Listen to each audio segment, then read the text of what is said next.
السلام علیکم ورحمۃ اللہ وبرکاتہ۔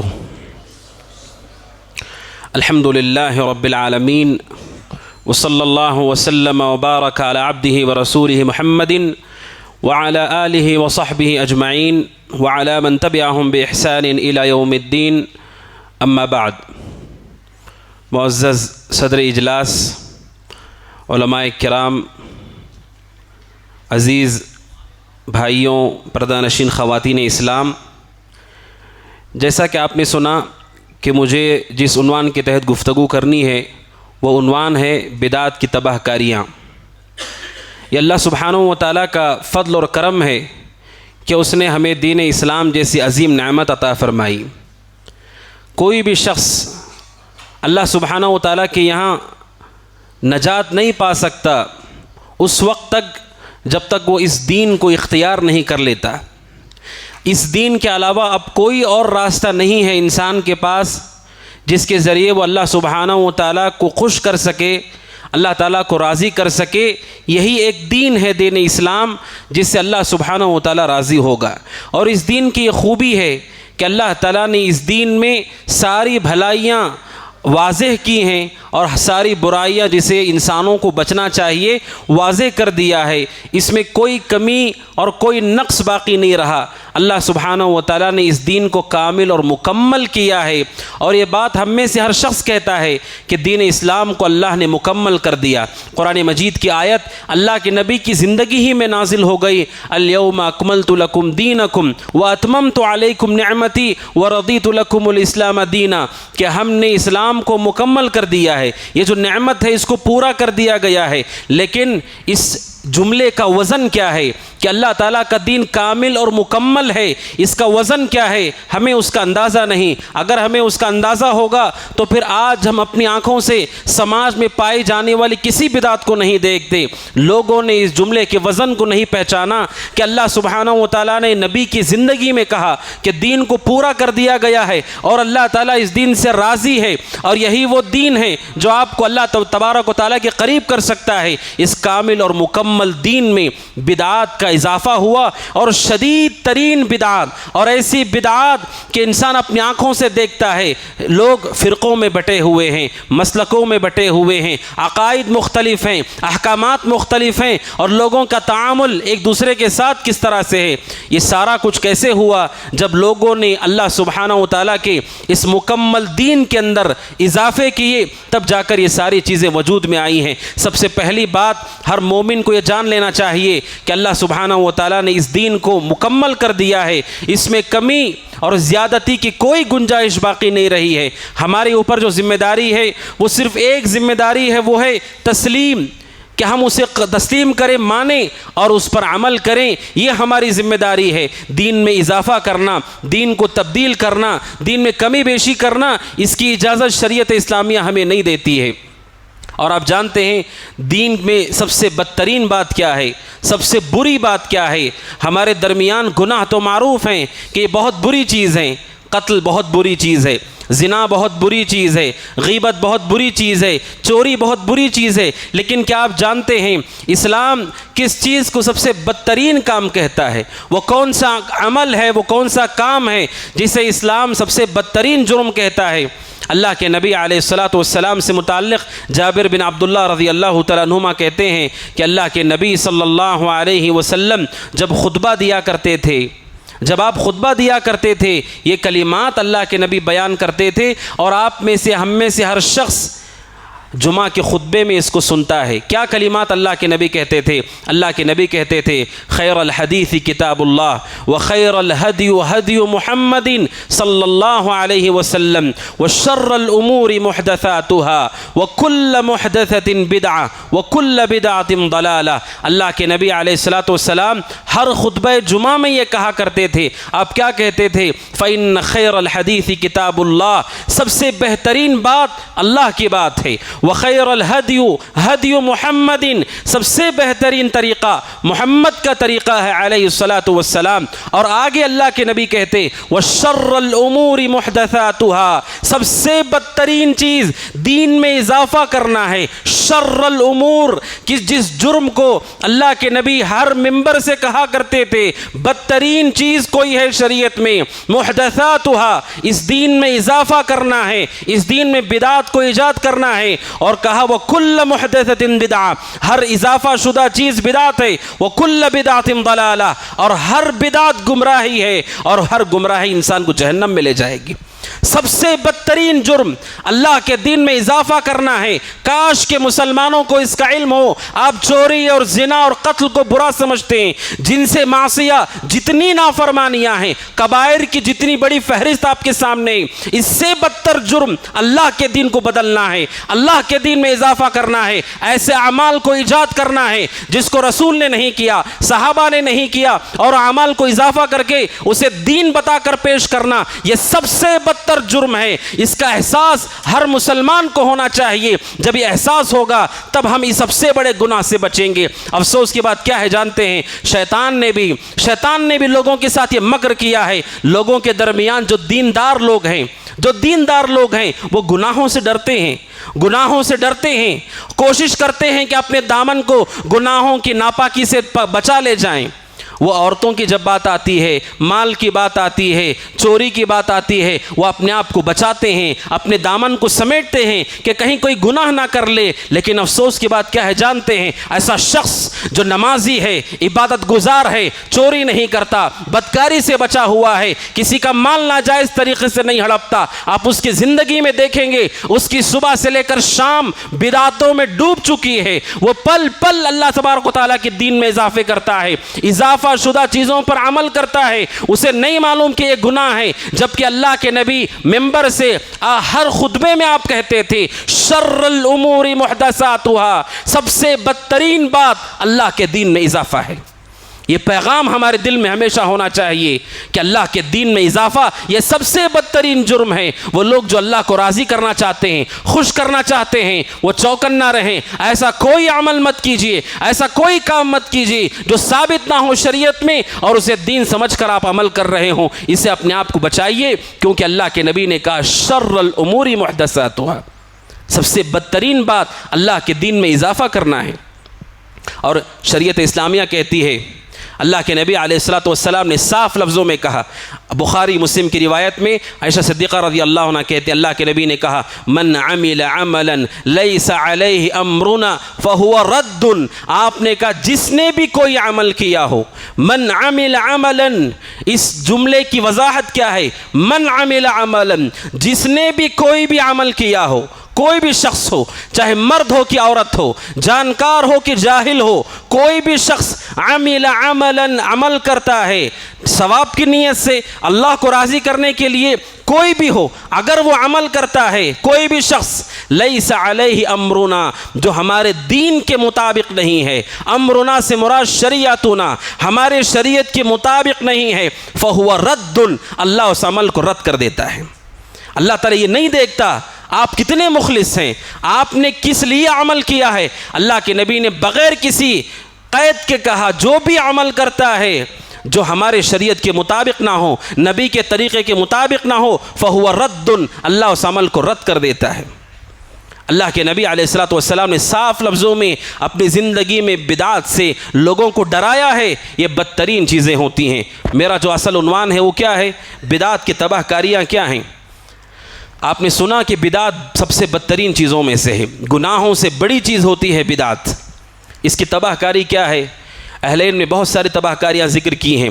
پہلی بات تو یہ ہے کہ جو شخص بدعت ایجاد کرتا ہے، بدعت پر عمل کرتا ہے، وہ توبہ سے محروم ہو جاتا ہے، توبہ سے محروم ہو جاتا ہے۔ اور اس سے بڑی محرومی کیا ہوگی کہ ایک آدمی توبہ سے ہی محروم کر دیا جائے۔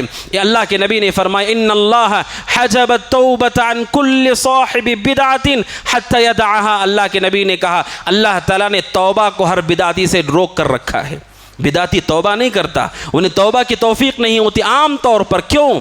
کیونکہ انہیں یہی نہیں معلوم کہ وہ جو کر رہے ہیں وہ غلط ہے۔ ابن تیمیہ رحمۃ اللہ علیہ کہتے ہیں توبہ کی سب سے پہلی بنیاد یہ ہے کہ کم از کم آپ کو معلوم ہو کہ جو آپ کر رہے ہیں وہ گناہ ہے، کم از کم آپ کو معلوم ہو۔ بعد کی شرطیں تو بعد میں آئیں گی، آپ اسے چھوڑ دیں، اس پر شرمندہ ہوں، کسی کا حق لیا ہے تو واپس دیں، ساری شرطیں بعد میں آئیں گی۔ پہلی بنیاد توبہ کی یہ ہے آدمی کو یہ معلوم ہو کہ جو اس نے کیا ہے وہ غلط ہے، وہ باطل ہے۔ اگر اسے یہی نہیں معلوم کہ جو اس نے کیا ہے وہ غلط ہے، وہ اسے توبہ کیسے کرے گا؟ لہٰذا میرے بھائیوں اس گناہ سے ڈریے اور بچیے۔ سفیان ثوری رحمۃ اللہ علیہ کہتے ہیں البدعۃ احب الی ابلیس من المعصیہ، کہتے ہیں سفیان ثوری رحمۃ اللہ علیہ شیطان کے نزدیک گناہوں سے زیادہ پسندیدہ چیز بدعت ہے۔ گناہوں سے زیادہ شیطان کو پسند ہے کہ لوگ بدعات میں مبتلا ہو جائیں۔ کیوں؟ اس کا کام آسان ہو جاتا ہے۔ گناہ کرنے والا کہیں نہ کہیں دل کے کسی کونے میں احساس ہوتا ہے کہ میں نے غلط کیا ہے، لیکن جو بدعت ایجاد کرتا ہے وہ تو پوری پختگی کے ساتھ عمل کر رہا ہے، نہیں کرنے والوں کو برا کہہ رہا ہے۔ شیطان کی کوشش ہوتی ہے کہ لوگ بدعاتوں پر عمل کریں، گناہوں سے زیادہ ابلیس کو کوئی چیز پسند ہے تو وہ بدعات ہے اور خرافات ہے۔ کیا ہمیں اس کا احساس ہے کہ ابلیس جو ہمارے درمیان شر پھیلانے کی کوشش کرتا ہے، اس کی خواہش ہے، اس کی تمنا ہے اور وہ چاہتا ہے کہ گناہوں سے زیادہ لوگوں کے درمیان بدعات پھیل جائیں۔ کیوں؟ کیونکہ بدعت کرنے والا شخص اسے یہی نہیں معلوم کہ وہ غلط کر رہا ہے، وہ توبہ کیسے کرے گا؟ لہٰذا بدعت سے آدمی کو بچنا چاہیے۔ اور دوسری بات بدعت کی ایک تباہ کاری یہ بھی ہے کہ بدعت کرنے والا شخص جب لوگ اسے دیکھتے ہیں اور دیکھ کر اس کے پیچھے چلتے ہیں، وہ شخص اپنے اوپر گناہ کا دروازہ کھول لیتا ہے، گناہ کا دروازہ کھول لیتا ہے۔ اللہ کے نبی علیہ الصلوۃ والسلام نے کیا کہا؟ صحیح مسلم کی روایت ہے، اللہ کے نبی نے کہا کوئی بھی شخص اسلام میں دین میں کوئی نئی چیز ایجاد کرتا ہے اور اس پر عمل کرتا ہے، اسے دیکھ کر لوگ عمل کرتے ہیں، آپ نے کہا کرنے والے کو اس کا گناہ تو ملے گا ہی، جس شخص نے اسے دیکھ کر اس کے پیچھے اختیار کیا، اس کی پیروی کی، اس کے پیچھے چلا، ان سارے لوگوں کا گناہ بھی اسی کو اٹھانا پڑے گا۔ بدعت ایجاد کرنے والا باپ، اس کی اولاد اگر بدعت میں اس کے پیچھے چل رہی ہے، اسے اپنی بدعت کا بھی وزن اٹھانا ہے، اپنی اولاد کی بدعت کا بھی وزن اٹھانا ہے۔ کوئی عورت ایسی ہے اپنی اولاد کو اگر وہ بدعت سکھاتی ہے یا اس کی اولاد اس کی بدعت کو نقل کرتی ہے، اس پر ایک عمل کرتی ہے، اس عورت کو اپنا بھی گناہ اٹھانا ہوگا اور ساری اولاد کا گناہ بھی اٹھانا ہوگا۔ یہ کتنی بڑی مصیبت ہے کہ انسان دنیا سے رخصت ہو گیا، نیکی کا دروازہ تو بند ہو گیا لیکن گناہ کا دروازہ بند نہیں ہوا، کہ قبر میں اسے دفن کر دیا گیا۔ اس وجہ سے علماء کہتے ہیں جن جن لوگوں نے دین میں اضافے کیے ہیں آج ان کی قبروں کے نشانات بھی مٹ گئے ہیں، ہمیں نہیں معلوم کہ ان کی قبریں بھی کہاں ہیں، لیکن یہ مت سوچئے کہ وہ آرام سے اور اطمینان سے ہوں گے۔ جن جن لوگوں نے امت محمدیہ میں بدعات کی ایجاد کی ہے، اضافہ کیا ہے، لوگ ان کے پیچھے چل رہے ہیں، وہ آرام سے اپنی قبروں میں آرام نہیں کر رہے ہوں گے، وہ اللہ سبحانہ و تعالیٰ کی طرف سے عذاب میں مبتلا ہوں گے اور مسلسل ان کے نامہ اعمال میں گناہ لکھے جا رہے ہیں۔ جب تک اس بدعت پر عمل کرنے والا آدمی باقی رہے گا، مسلسل اس شخص کے لیے گناہ لکھا جائے گا جس نے اس کی شروعات کی تھی۔ اس لیے بدعت کی تباہ کاری ہے۔ کوئی ایسا عمل مت کیجئے کہ لوگ دیکھ کر آپ کی اقتدا کریں اور آپ نے اس عمل میں غلطی کی اور آپ بدعت کر رہے ہوں۔ اللہ سبحانہ و تعالی ہماری حفاظت فرمائے۔ اور بدعت کے حوالے سے ایک بدعت کی تباہ کاری یہ بھی ہے، آپ جانتے ہیں علماء کہتے ہیں بدعت ایجاد کرنے والا اللہ سبحانہ و تعالیٰ پہ استدراک کرتا ہے۔ کیا معنی ہے استدراک کرتا ہے؟ اللہ سبحانہ و تعالیٰ نے تو کہا الیوم اکملت لکم دینکم، میں نے دین کو مکمل کر دیا ہے، لیکن بدعتی جب بدعت کرتا ہے وہ اپنے قول اور عمل سے بتاتا ہے اے اللہ تو نے دین پورا کیا ہے، یہ دیکھ میں عمل کر رہا ہوں، دین پورا نہیں ہے۔ اپنے عمل سے وہ اللہ سبحانہ و تعالیٰ پر استدراک کرتا ہے۔ جس اللہ نے کہا میں نے دین کو مکمل کر دیا، آپ ایسا عمل کر رہے ہیں جو اس کے دین میں نہیں ہے، آپ اپنی زبان سے عمل سے یہ بتا رہے ہیں کہ اللہ سبحانہ و تعالیٰ نے اپنی بات میں درست بات نہیں کہی، بلکہ اللہ سبحانہ و تعالیٰ کے دین میں اضافہ ممکن ہے۔ اور وہیں پر بدعت کی تباہ کاری یہ بھی ہے کہ بدعت ایجاد کرنے والا شخص نبی اکرم صلی اللہ علیہ وسلم پر خیانت کا الزام لگاتا ہے۔ خیانت کا الزام لگاتا ہے۔ اب جانتے اللہ کے نبی علیہ الصلوۃ والسلام نے بلغ ما انزل الیک من ربک، نبی کو بتایا گیا اے اللہ کے نبی جو کچھ آپ پر اتارا جا رہا ہے آپ لوگوں تک پہنچا دیجئے۔ آپ نے ساری چیزیں لوگوں تک پہنچا دی، کوئی کمی آپ نے نہیں چھوڑی، ہر عمل کو آپ نے امت کے لیے واضح کیا۔ نماز کی بات ہے، اللہ کے نبی نے ممبر پر کھڑے ہو کر آپ نے نماز پڑھی، ایسے کہ آپ نے قیام کیا، آپ نے ممبر پر رکوع کیا اور ممبر سے نیچے اتر کر سجدہ کیا، اور لوگوں کو نماز کے بعد کہا کہ میں نے یہ عمل کیا ہے تاکہ تم دیکھ سکو کہ نماز کیسے ادا کرنا چاہیے۔ حج کی بات آئی، اتنی بڑی تعداد آپ کے ساتھ تھی، آپ یہ کہہ رہے تھے خذوا عنی مناسککم، خذوا عنی مناسککم، لوگوں مجھ سے حج کا طریقہ سیکھ لو، مجھ سے حج کا طریقہ سیکھ لو۔ آپ سارے لوگوں کو اتنی بڑی بھیڑ کی رہنمائی کر رہے تھے، آپ نے کسی عمل کے بتانے میں کوئی کمی نہیں چھوڑی، پورا دین آپ نے واضح کیا، اور صحابہ نے اس کی گواہی دی۔ حجۃ الوداع کے موقع پر جو آپ کا آخری حج ہے، اس موقع پر اللہ کے نبی نے لوگوں سے پوچھا هل بلغت، کیا میں نے دین پہنچا دیا تم تک، کیا میں نے دین پہنچا دیا تم تک؟ سارے صحابہ نے کہا اے اللہ کے نبی آپ نے دین کو پہنچا دیا، بلغت وادیت ونصحت، اے اللہ کے نبی آپ نے دین پہنچا دیا، امانت کو ادا کر دیا، خیر خواہی کی انتہا کر دیا، آپ نے مکمل حق ادا کر دیا آپ نے۔ اللہ کے نبی نے اپنی شہادت کی انگلی کو آسمان کی طرف اٹھایا، آپ نے کہا اللہم فاشہد، اللہم فاشہد، اللہم فاشہد، اے اللہ تو گواہ رہنا، اے اللہ تو گواہ رہنا کہ دین مکمل میں نے پہنچا دیا ہے۔ جو بدعت ایجاد کرتا ہے، بدعت پر عمل کرتا ہے، وہ اس نبی پر الزام لگاتا ہے کہ آپ نے خیانت کی ہے اور آپ نے دین کو پورے طور پر ہم تک نہیں پہنچایا۔ آج لوگوں میں کیا کیا بدعت ہے، بدعت کی اتنی بڑی فہرست ہے کہ اسے شمار کرنا بھی ممکن نہیں ہے۔ ہر جگہ کی ایک بدعت، ہر علاقے کی ایک بدعت، ہر موسم کی ایک بدعت، ہر مہینے کی ایک بدعت۔ محرم میں ماتم ہوتا ہے، سفر میں نحوست کا عقیدہ، ربیع الاول میں میلاد، رجب میں کونڈے، شعبان میں شب برات، رمضان میں 26ویں، اور آپ دیکھیں بدعت کا ایک طویل سلسلہ۔ اور برکت کے لیے سبحان اللہ ہاتھ میں کڑا ہے، دھاگا ہے، گلے میں تعویذ ہے، گھر کے دہلیز پر ناریل ہے، گھروں میں خطے ہیں، کیا کچھ آدمی کرتا ہے یہ سمجھ کر کہ اس سے فائدہ ہوگا۔ حقیقت میں سارے اعمال نبی پہ الزام ہے کہ آپ نے دین کو پورا نہیں کیا ہے، ہم اس میں اضافہ کر سکتے ہیں۔ اس لیے امام مالک رحمۃ اللہ علیہ کہتے ہیں کہ جو بھی شخص دین میں اضافہ کرتا ہے فقد زعم ان محمدا قد خان الرسالہ، جو بھی دین میں اضافہ کرتا ہے حقیقت میں یہ گمان کرتا ہے کہ اللہ کے نبی نے امانت میں خیانت کر دی ہے۔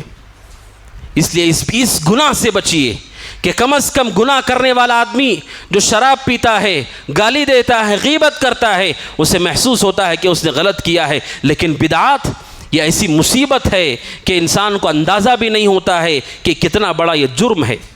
اور بدعات کی تباہ کاری یہ ہے کہ امت میں جتنے فرقے آج آپ دیکھتے ہیں یہی بدعات کا نتیجہ ہے۔ اللہ کے نبی کے زمانے میں تو کوئی فرقہ نہیں تھا، کوئی مسلک نہیں تھا، کوئی اماموں کا تصور نہیں تھا، کوئی فقہ کا ایسا تصور نہیں تھا جو آج ہمارے زمانے میں پایا جاتا ہے۔ اللہ کے نبی جس دین پر تھے خالص دین تھا، صحابہ جس دین پر تھے خالص دین تھا۔ امت میں ٹکڑے کیسے بنے، کیسے لوگوں کے گروہ بڑھتے چلے گئے، کیسے لوگوں کی مسجدیں الگ ہو گئی، مدرسے الگ ہو گئے، حتیٰ کہ علماء اور مفتیان بھی الگ ہو گئے۔ وہ اس مسلک کا مفتی ہے، وہ اس مسلک کا مفتی ہے، یہ اس مسلک کی کتاب ہے، اس مسلک کی کتاب ہے۔ اصل کتاب کون سی ہے؟ جو اللہ نے آسمان سے اتاری کتاب اللہ، وہ کس مسلک کے پاس ہے؟ اصل وہ سنت جس کو اللہ نے آسمان سے اتارا وہ کس مسلک کے پاس ہے؟ جتنے فرقے آج آپ دیکھتے ہیں اسی بدعات کی نحوست اور تباہ کاری ہے کہ امت ٹولوں میں بٹ گئی۔ صحابہ کے زمانے میں 3 فرقے وجود میں آئے، 3 فرقے۔ پہلا فرقہ ہے خوارج کا فرقہ ہے، دوسرا فرقہ ہے روافض کا، اور تیسرا فرقہ ہے قدریہ کا۔ یہ 3 فرقے ہیں۔ صحابہ کی زندگی میں یہ لوگ وجود میں آ گئے، خاص طور پر آخری زمانے میں یہ لوگ صحابہ اکرام سے الگ ہو گئے۔ خوارج کا جو فرقہ تھا، خوارج کے فرقے کا تصور تھا کہ حکمرانی وقت کے خلاف خروج کیا جائے۔ انہوں نے صحابہ کو کافر تک کہا، صحابہ سے جنگ کی، حضرت عثمان کو ان کے گھر میں شہید کر دیا۔ روافض کا ایک فرقہ تھا جنہوں نے حضرت علی کے شان میں غلو کیا، انہیں رب تک کہا، حضرت علی کے منہ پر کہا کہ آپ رب ہیں۔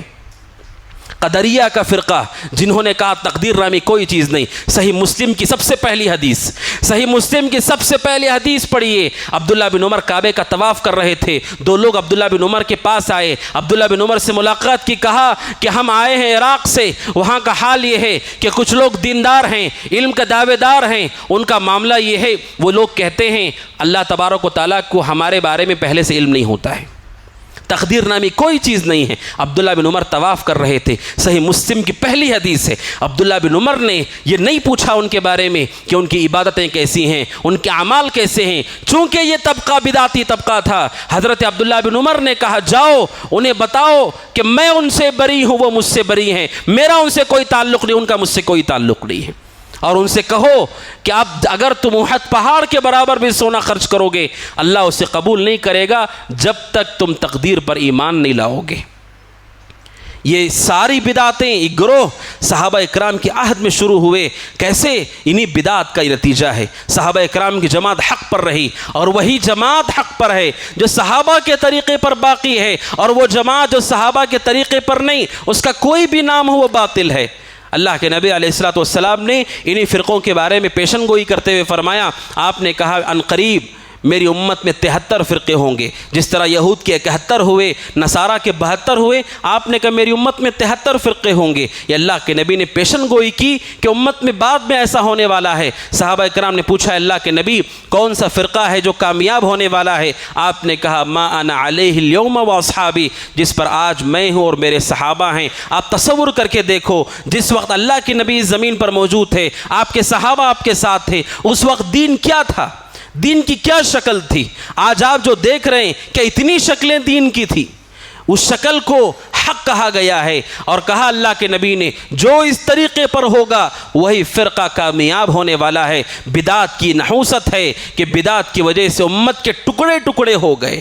اور آج حال یہ آپ جانتے ہیں گروہ بندی اور جو تعصب ہوتا ہے، یہ فرقہ بازی ہوتی ہے، یہ بہت بڑا جرم ہے، بہت بڑا جرم ہے. شریعت اختلاف سے منع کرتی ہے لوگوں کو، کبھی اختلاف نہیں کرنا چاہیے. اور اختلاف کے بعد اگر گروہ بازی ہو، اگر فرقہ بازی ہو، یہ تو اور بہت بڑا جرم ہے. کیا ہوتا ہے جانتے ہیں؟ میرا ایک گروہ ہے، آپ کا ایک گروہ ہے، میں آپ سے نفرت کرتا ہوں، آپ مجھ سے نفرت کرتے ہیں، حق میرے پاس آتا ہے، میں اس لیے ٹھکرا دیتا ہوں کہ سامنے والے اس پر عمل کر رہے ہیں، سامنے والے کے پاس حق آتا ہے وہ ٹھکرا دیتا ہے کیونکہ میں اس پر عمل کر رہا ہوں. آپ دیکھیے سبحان اللہ، حق ان تک پہنچتا ہے لیکن وہ دیکھتے ہیں یہ خوبی اچھائی تو اس فرقے کی ہے، ہم اسے کیسے قبول کر سکتے ہیں؟ اس فرقہ بندی کے نتیجے میں بے دردی کے ساتھ اللہ سبحانہ و تعالیٰ کے دین کو قربان کر دیا جاتا ہے. لوگ اسے قبول نہیں کرتے.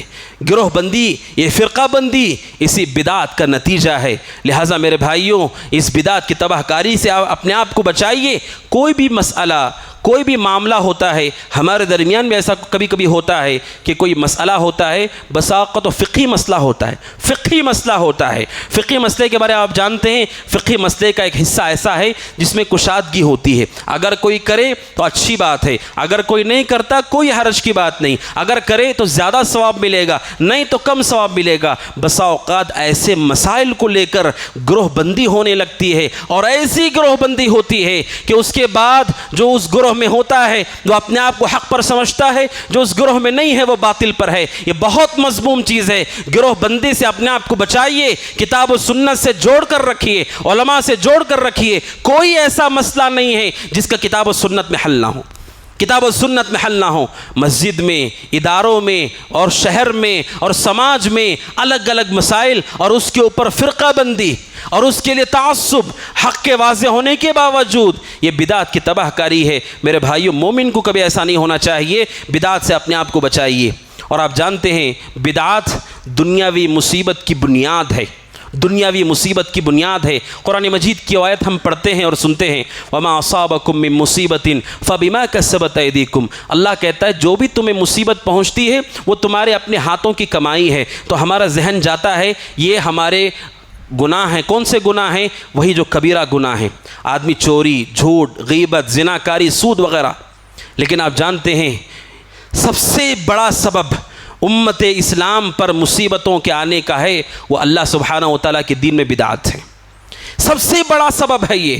اس کے سبب اللہ تعالیٰ دنیاوی ذلت نافذ کرتا ہے. اللہ تعالیٰ قرآن میں کہتا ہے ان الذین اتخذوا العجل سینالهم غضب من ربهم وذلة فی الحیاۃ الدنیا وکذلک نجزی المفترین. اللہ کہتا ہے جن لوگوں نے موسیٰ کے دین میں بچھڑے کو بنایا اور بچھڑے کی عبادت کی، اللہ سبحانہ و تعالیٰ کی طرف سے اللہ کا غضب ہے ان پر. وذلة فی الحیاۃ الدنیا، اور اللہ دنیا میں ان پر ذلت نافذ کرتا ہے. وَكَذَلِكَ نَجْزِي الْمُفْتَرِينَ. آگے اللہ یہ قانون بتاتا ہے، یہ بڑا اہم اور ضروری قانون ہے. جب موسیٰ کی شریعت میں ایک بچھڑے کی عبادت کی گئی، ایک بچھڑے کو معبود بنایا گیا، اللہ کہتا ہے اس کے سبب بنو اسرائیل پر اللہ کا غضب بھی ہوا، اللہ کی طرف سے ذلت نافذ ہوئی. آج آپ دیکھیے کیا امت اسلام میں کہ لوگ اللہ کے سوا کسی ایک چیز کے سامنے سجدہ کرتے ہیں؟ کتنی چیزیں ہیں، بلکہ اللہ سبحانہ و تعالیٰ کی ذات کو لوگوں کے درمیان اتنا معمولی کر دیا گیا ہے، ہر مشکل پر لوگ اللہ کو نہیں غیر اللہ کو یاد کرتے ہیں. نواب صدیق حسن خان قنوجی رحمۃ اللہ علیہ جب وہ حج پر گئے تھے، ایک واقعہ انہوں نے نقل کیا اپنی کتاب میں. کہتے ہیں کہ جب وہ حج پر گئے، سمندر کا سفر ہوتا تھا اس زمانے میں، کہتے ہیں اچانک سمندر کے اندر طغیانی ہوئی، سرکشی ہوئی، لہریں اٹھنے لگیں، لوگ پریشان ہو گئے. جا رہے ہیں، کہاں پر جا رہے ہیں؟ حج کرنے کے لیے جا رہے ہیں. اور ایک منظر اللہ بتاتا ہے قرآن میں، فَإِذَا رَكِبُوا فِي الْفُلْكِ دَعَوُا اللَّهَ مُخْلِصِينَ لَهُ الدِّينَ. مشرکین کے بارے میں اللہ کہتا ہے، مشرکین مکہ جب وہ سفر پہ جاتے سمندر کے اور اچانک لہریں اٹھتی اور کشتی میں اضطراب ہو جاتا، وہ اللہ کو پکارتے تھے، اپنے معبودوں کو نہیں پکارتے. نواب صدیق حسن خان قنوجی رحمۃ اللہ علیہ جو بڑے علماء اہل حدیث میں سے ہیں، وہ کہتے ہیں جب میں حج کے سفر پر تھا، اچانک سمندر میں طغیانی پیدا ہو گئی. جو لوگ حج پر جا رہے ہیں، جب انہوں نے دیکھا کہ بڑی مصیبت آ رہی ہے، وہ کہتے ہیں میں نے لوگوں کو اپنے کانوں سے کہتے ہوئے سنا وہ اللہ کو نہیں غیر اللہ کو پکار رہے تھے. حج کو جانے والے لوگ، مشرکین مکہ مشرک ہوتے ہوئے جب وہ سمندر کے سفر پہ جاتے، مصیبت میں پھنستے، اللہ کو پکارتے تھے. اور حج کو جانے والے جب انہیں مصیبت آئی، وہ اللہ کو نہیں غیر اللہ کو پکار رہے. کوئی رسول کو پکارتا ہے، کوئی علی کو پکارتا ہے، کوئی کسی نیک آدمی کو پکارتا ہے. یہ حالت ہے اہل ایمان کی. میرے بھائیوں، دنیاوی ذلت اللہ سبحانہ و تعالیٰ نے نافذ کی ایک بچھڑے کی عبادت پر. ایک گائے کا بچھڑا بنو اسرائیل نے معبود بنا کر اسے پوجا تھا. اور اللہ نے آگے کہا وَكَذَلِكَ نَجْزِي الْمُفْتَرِينَ. اسی طرح جب جب دین میں افطرا پردازی ہوگی، دین میں اضافہ ہوگا، یہی معاملہ ان کے ساتھ بھی ہوگا. یہ قانون اللہ سبحانہ و تعالیٰ کا. اس آیت کی تفسیر میں کہتے ہیں سلف صالحین، جب بھی کسی جگہ پر بدعت ایجاد ہوتی ہے، اللہ کی طرف سے ذلت نافذ ہوتی ہے، اللہ کی طرف سے ذلت نافذ ہوتی ہے، اللہ کا غضب ہوتا ہے جب بھی کوئی بدعت ایجاد ہوتی ہے. کیا ہمیں اس کا احساس ہے؟ آپ گناہوں کو، کبائر کو سمجھتے ہیں کہ اس کی وجہ سے مصیبت آتی ہے. یقیناً ہمارے گناہ سبب ہے مصیبت کے لیے، لیکن سب سے بڑی وجہ وہ کیا ہے؟ دین میں اضافہ کرنا ہے. ابن ابی شیبہ نے ایک روایت نقل کی ہے، حضرت عبداللہ بن عمر رضی اللہ تعالیٰ عنہما کی زوجہ ہیں صفیہ. وہ کہتی ہیں عمر بن خطاب رضی اللہ تعالیٰ عنہ کے زمانے میں مدینے کے اندر زلزلے کے جھٹکے محسوس ہوئے. مدینے کے اندر زلزلے کے جھٹکے محسوس ہوئے. کہتے ہیں جب عمر بن خطاب رضی اللہ تعالیٰ عنہ نے دیکھا کہ مدینہ میں زلزلے کے جھٹکے محسوس ہوئے، عمر بن خطاب رضی اللہ عنہ نے لوگوں کو خطاب کرتے. دیکھیے صحابی کی فہم، صحابی کی سمجھ، وہ کس چیز کو مصیبت کا سبب سمجھتے تھے. گناہ تو ہیں ہی. عمر بن خطاب رضی اللہ عنہ نے جب زلزلے کے جھٹکے محسوس کیے، لوگوں سے کہا یا ایھا الناس ما اسرع ما حدثتم. اے لوگوں، کتنا جلدی تم نے دین کو بدل دیا، کتنا جلدی تم نے دین کو بدل دیا. عمر بن خطاب مدینہ میں آنے والے زلزلے کو بدعات کو سبب سمجھ رہے ہیں کہ انہی بدعات کی وجہ سے مدینہ میں زلزلہ آیا ہے. عمر بن خطاب نے لوگوں سے کہا کتنا جلدی تم نے دین میں تبدیلی کر دی. یہ صحابی کی فہم بتاتی ہے کہ بدعات کی وجہ سے اللہ کی طرف سے دنیا میں ذلت نافذ کی جاتی ہے. ابن تیمیہ رحمۃ اللہ علیہ کہتے ہیں جہاں جہاں اسلام مسلمانوں کی حکومت تھی، کیسے ختم ہوئی مسلمانوں کی حکومت؟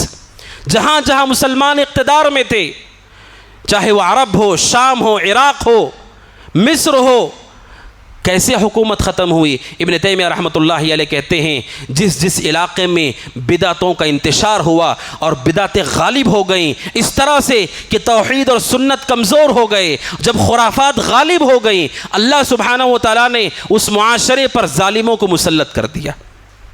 ہمارے ہاتھوں سے حکومتیں اس وجہ سے نہیں چھینی گئی کہ ہماری تعداد یا تیاری میں کوئی کمی ہے، اللہ نے اس وجہ سے حکومت کو، ہمارے اقتدار کو چھینا۔ ابن تیمیہ رحمۃ اللہ علیہ کہتے ہیں جہاں جہاں اللہ سبحانہ و تعالی نے مسلمانوں کی حکومت کو ختم کیا، ابن تیمیہ کہتے ہیں رحمۃ اللہ علیہ اس کے پیچھے شدید ترین بدعات ہوتی ہیں۔ بلکہ انہوں نے ایک علاقے کے بارے میں ذکر کیا کہ اللہ نے ان پر عیسائیوں کو مسلط کیا، اس علاقے کا یہ حال تھا کہ ان کے علماء نے ستاروں کی عبادت پر کتابیں لکھی، ستاروں کی عبادت پر کتابیں لکھی، بعد میں اللہ نے عیسائیوں کو ان پر مسلط کر دیا۔ یہ اللہ کا قانون ہے۔ بنو اسرائیل کے ساتھ کیا ہوا وہی ہمارے ساتھ بھی ہوگا۔ کذالک نجزی المفترین، جو دین میں اضافے کرتے ہیں اللہ سبحانہ و تعالیٰ کی طرف سے ذلت اور اللہ کا غضب ہوتا ہے۔ یہ بدعت کی تباہ کاریوں میں سے ہے، اور یہ بدعت کی تباہ کاری یہ بھی ہے، یہ تو دنیاوی زندگی کی حال ہے، آخرت میں کیا ہوگا؟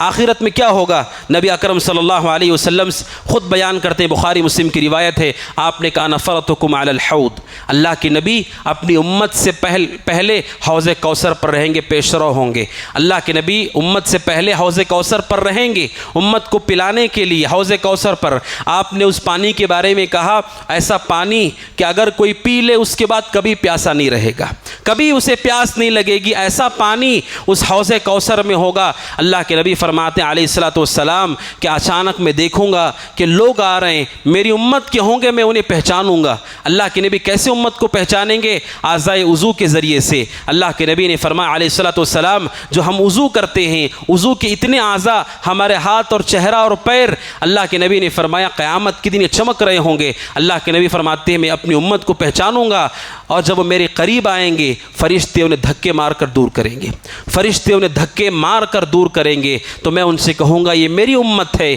یہ میری امت ہے۔ تو فرشتے کہیں گے انک لا تدری ما احدث بعدک، اے نبی آپ نہیں جانتے آپ کے بعد انہوں نے دین میں کتنی تبدیلی کر دی، کتنی تبدیلی کر دی۔ اللہ کے نبی فرماتے ہیں کیا کہیں گے اللہ کے نبی؟ سحقن سحقن لمن غیر بعدی، دوری ہو ان لوگوں کے لیے، دوری ہو ان لوگوں کے لیے جنہوں نے میرے بعد دین کو بدل دیا، لمن غیر بعدی، جنہوں نے میرے بعد دین کو بدل دیا، دوری ہو ان کے لیے۔ یہ لوگ حوض کوثر سے محروم کر دیے جائیں گے۔ علماء کہتے ہیں اس سے پتہ چلتا ہے کہ یہ لوگ ممکن ہے کہ اللہ کے نبی کی شفاعت سے بھی محروم ہو جائیں۔ جب حوض کوثر میں پانی پینے کا انہیں موقع نہیں ملے گا، یہ اللہ کے نبی کی شفاعت سے بھی محروم کر دیے جائیں گے، اور ان کا حال کیا ہوگا؟ اللہ کے نبی علیہ الصلوۃ والسلام نے بیان فرمایا۔ اور عبداللہ بن عباس رضی اللہ تعالیٰ عنہما ایک اور چیز بیان کرتے ہیں جو بڑی ہی خطرناک ہے، بڑی ہی خطرناک ہے۔ یوم تبیض وجوہ وتسود وجوہ، قرآن مجید کی آیت ہے سورہ آل عمران کہ اللہ کہتا ہے کل قیامت کے دن چند چہرے روشن ہوں گے، چند چہروں پر سیاہی ہوگی، چہروں پر سیاہی ہوگی۔ کہتے ہیں عبداللہ بن عباس رضی اللہ تعالیٰ عنہما تبیض وجوہ اہل السنہ وتسود وجوہ اہل البدع، کہتے ہیں عبداللہ بن عباس رضی اللہ تعالیٰ عنہما کل قیامت کے دن جن کے چہرے روشن ہوں گے وہ لوگ ہوں گے اہل السنہ، جو سنت پر چلنے والے ہوں گے، سنت پر قائم رہنے والے ہوں گے، اللہ ان کے چہروں کو روشن رکھے گا۔ وتسود وجوہ اہل البدع، اور جنہوں نے بدعت ایجاد کی ہوگی کل قیامت کے دن جب وہ اٹھیں گے ان کے چہرے کالے پڑ چکے ہوں گے، ان کے چہرے کالے پڑ چکے ہوں گے۔ لہٰذا ان بدعات کی قباحت کو محسوس کرنے کی ضرورت ہے کہ یہ بہت بدترین چیز ہے، اور اللہ کے نبی علیہ الصلاۃ والسلام نے اپنی زندگی میں صحابہ اکرام کو ہمیشہ اس کی تعلیم دی ہے۔ یہ مشہور حدیث جو ہم میں سے ہر شخص جانتا ہے، ام المؤمنین عائشہ صدیقہ رضی اللہ تعالیٰ عنہا کے پاس 3 صحابہ آئے اور آ کر اللہ کے نبی کی عبادتوں کے بارے میں پوچھا۔ آپ جانتے اہل علم نے کہا ہے کہ جو 3 صحابہ عائشہ صدیقہ کے پاس آئے، ان 3 صحابہ کا آنا اور آ کر یہ پوچھنا کہ اللہ کے نبی گھر میں کیسی عبادت کرتے ہیں، پتہ چلتا ہے کہ یہ تینوں صحابہ عبادت کے بڑے شوقین اور اللہ کا تقرب پانے کے بڑے حریص تھے کہ آپ کو مسجد میں دیکھتے ہیں، باہر دیکھتے ہیں، لیکن انہوں نے سوچا کہ اللہ کے نبی گھر میں کیا عبادت کرتے ہیں یہ بھی معلوم کر لیا جائے۔ اس اچھی نیت کے ساتھ اللہ کے نبی کی بیوی کے پاس آئے اور پوچھا۔ حضرت عائشہ صدیقہ رضی اللہ تعالیٰ عنہا نے بیان کیا اللہ کے نبی کی کیا عبادتیں ہیں۔ 3 صحابہ عزم کرتے ہیں۔ کیا عزم کرتے ہیں؟ ایک صحابی کہتے ہیں اصوم الدہر ولا افطر، کہتے ہیں میں روزانہ روزہ رکھوں گا، کبھی روزہ میں نہیں چھوڑوں گا، روزانہ روزہ رکھوں گا، کبھی روزہ نہیں چھوڑوں گا۔ اور ایک نے کہا لا تزوج النساء، کہ میں کبھی نکاح نہیں کروں گا، اللہ کی بندگی ہی کروں گا۔ اور ایک صحابی نے کہا اقوم اللیل ولا ارقد، کہتے ہیں پوری رات بھر نماز پڑھوں گا، رات میں کبھی نہیں سوؤں گا۔ 3 صحابہ نے جو ثواب کے لیے اللہ کے نبی علیہ الصلوۃ والسلام کی سنتوں کو معلوم کرنے کے لیے گھر گئے، اور جب تفصیل معلوم ہوئی تو انہوں نے کہا نبی کے تو اگلے پچھلے کوئی گناہ معاف کیے گئے ہیں، ہمیں کتنی عبادت کرنا چاہیے۔ اس نیت کے ساتھ انہوں نے 3 عزم کیے۔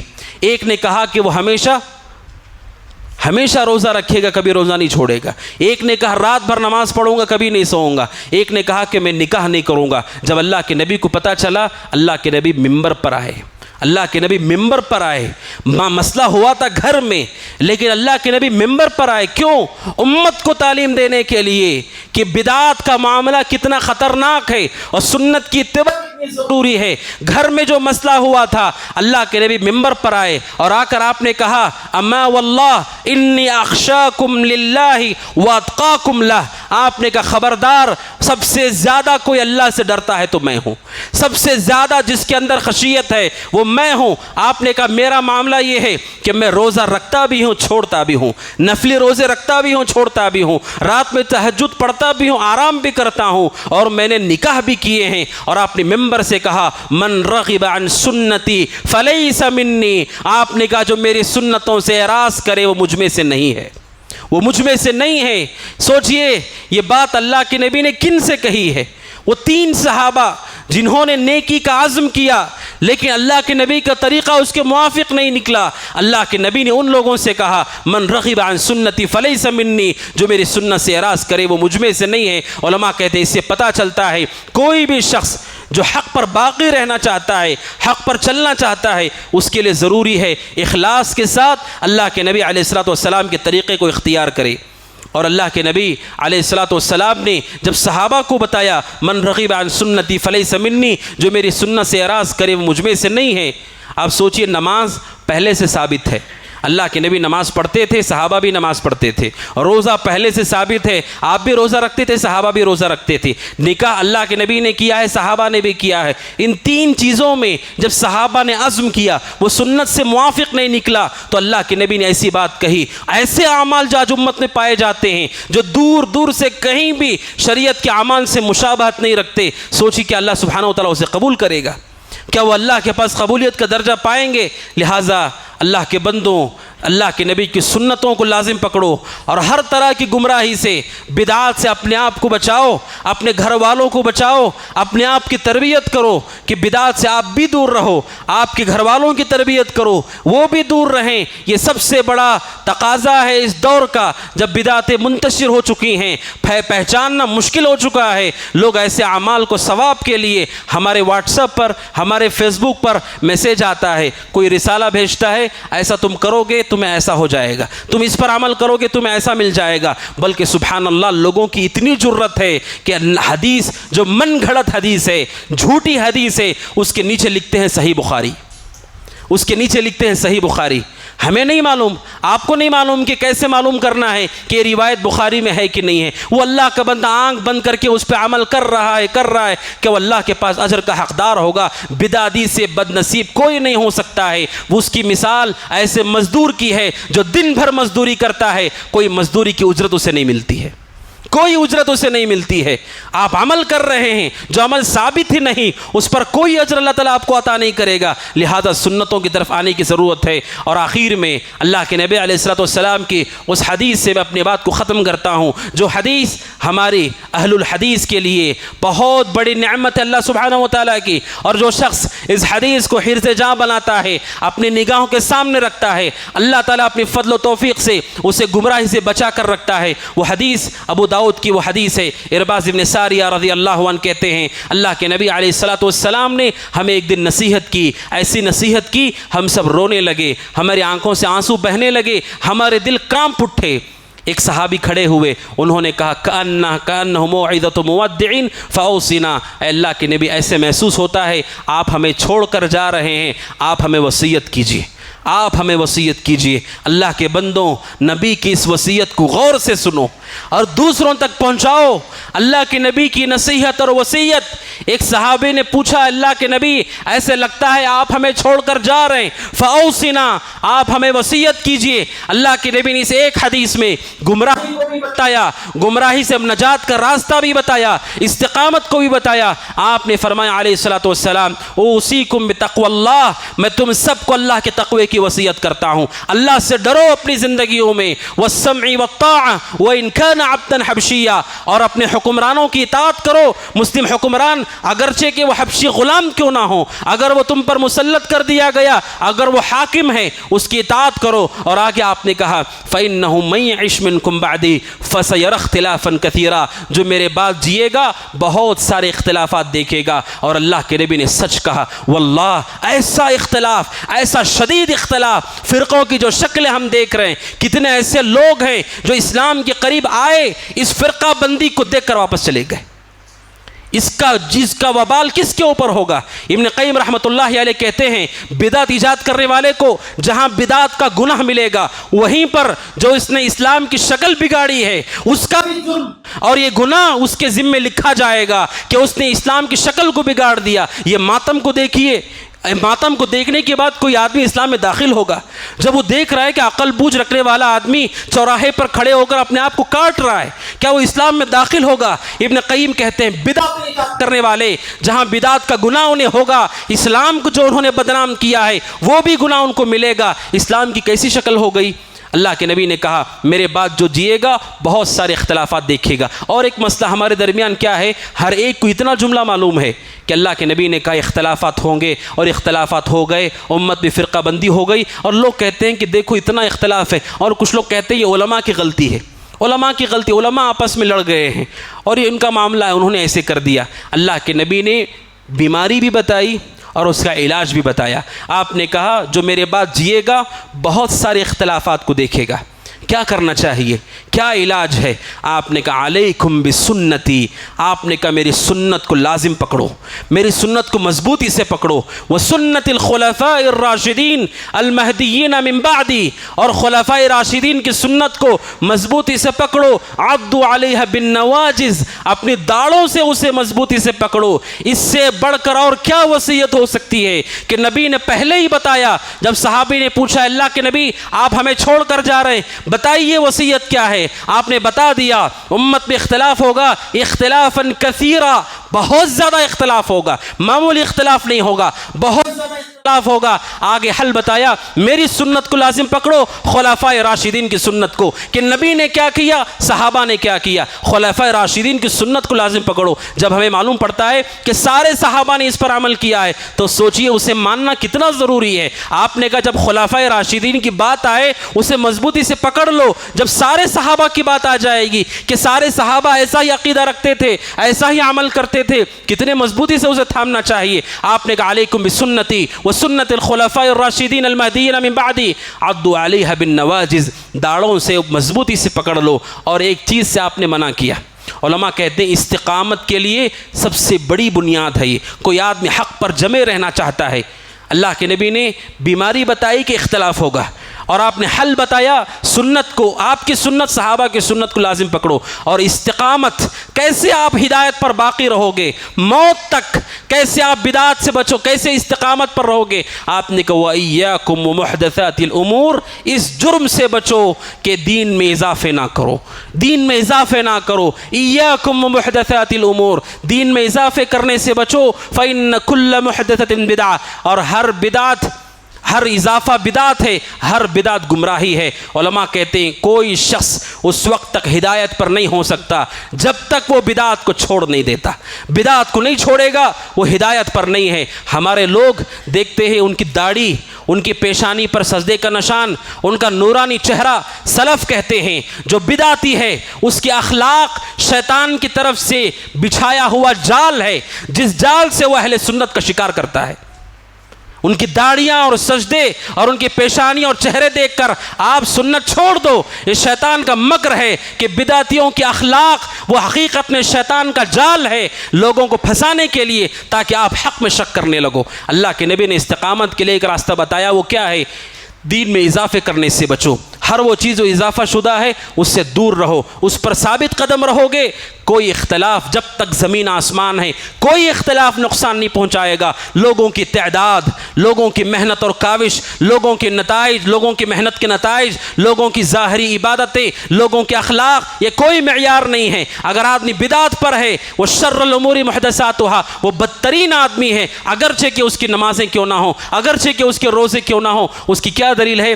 یہ حدیث ہے، اللہ کے نبی نے فرمایا خوارج کے بارے میں، آپ نے کہا سیکون فی امتی حدثاء الاسنان سفہاء الاحلام، آپ نے کہا میری امت میں ایسے لوگ آنے والے ہیں جو کم عمر ہوں گے، کم عقل ہوں گے۔ خوارج کے بارے میں آپ نے کہا کہ ان کی نمازیں، صحابہ سے آپ نے کہا ان کی نمازیں تمہاری نمازوں سے بہتر ہوں گی، ان کے روزے تمہارے روزوں سے بہتر ہوں گے، لیکن آپ نے کہا وہ اسلام سے ایسے ہی نکل جائیں گے جس طرح تیر شکار کو پھاڑ کر نکل جاتا ہے۔ علماء کہتے ہیں ایک طرف آپ نے کہا ان کی نمازیں اتنی اچھی ہوں گی، روزے اتنے اچھے ہوں گے کہ صحابہ سے زیادہ ہوں گے، اس کے باوجود آپ نے کہا وہ اسلام سے ایسے نکلیں گے جس طرح شکار سے تیر پھاڑ کر نکل جاتا ہے، اور آپ نے کہا وہ قرآن پڑھیں گے، قرآن ان کے حلق سے نیچے نہیں اترے گا، کیونکہ وہ بدعتی ہوں گے، بدعات پر ہوں گے۔ لہٰذا میرے بھائیوں، سنت پر استقامت بدعات کو چھوڑ کر ہی ہو سکتا ہے۔ اللہ سبحانہ و تعالیٰ سے ہر مومن کو یہ دعا کرنا چاہیے کہ اللہ تعالیٰ ہمارے لیے حق کے راستے کو واضح کرے اور سنتوں کو واضح کرے،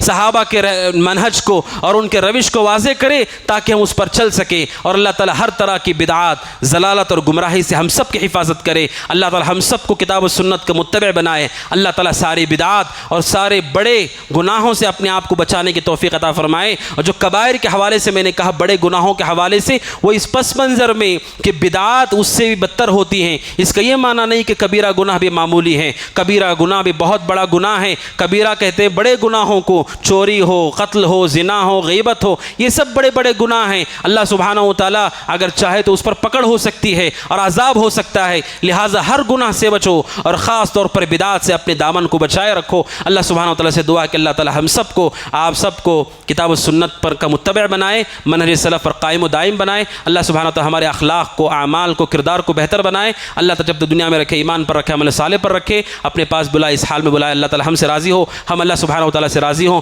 اقول قولی ھذا استغفر اللہ لی ولکم وھذا وصلی اللہ وسلم علی نبینا محمد وعلی آلہ وصحبہ اجمعین۔ والسلام علیکم ورحمۃ اللہ وبرکاتہ۔